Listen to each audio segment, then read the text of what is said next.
आपको पता है, राम मंदिर बनने से पहले नरेंद्र मोदी के खास दोस्त अडानी ने अयोध्या में जमीन खरीदी थी। ये जमीन भारतीय सेना की ट्रेनिंग और युद्धाभ्यास के लिए रिजर्व की गई थी। इसका मतलब ये कि जमीन को कोई खरीद नहीं सकता, लेकिन मोदी सरकार ने अपने दोस्त को फायदा दिलाने के लिए इस जमीन को डी नोटिफाई करवा दिया। जी हाँ, जमीन डी नोटिफाई होने के बाद मोदी का खास दोस्त अडानी अब राम नगरी की इस जमीन से करोड़ों रुपया बना सकेगा। यानी नरेंद्र मोदी राम नगरी अयोध्या में भी भ्रष्टाचार करने से बाज नहीं आ रहे हैं। अब आप इस घोटाले की क्रोनोलॉजी को समझिए।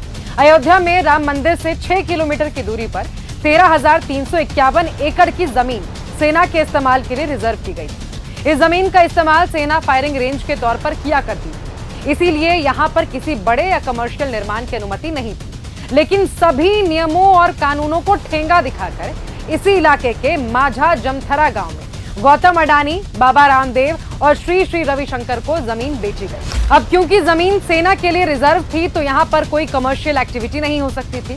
इस मसले को हल करने के लिए बड़े ही शातिराना अंदाज में, बड़े ही शातिर तरीके से उत्तर प्रदेश के राज्यपाल से इस जमीन को डी नोटिफाई कराया गया और गौतम अडानी को सेना के अभ्यास के लिए रिजर्व जमीन पर कमर्शियल कंस्ट्रक्शन के लिए ग्रीन सिग्नल दे दिया गया। मोदी सरकार ने भ्रष्टाचार में सारी हदें पार कर दी है, इतना कि ये अब भगवान के घर में भी चोरी कर रहे हैं। मोदी जी खा भी रहे हैं और अपने मित्रों और मंत्रियों को भी बांट बांट के खिला रहे हैं।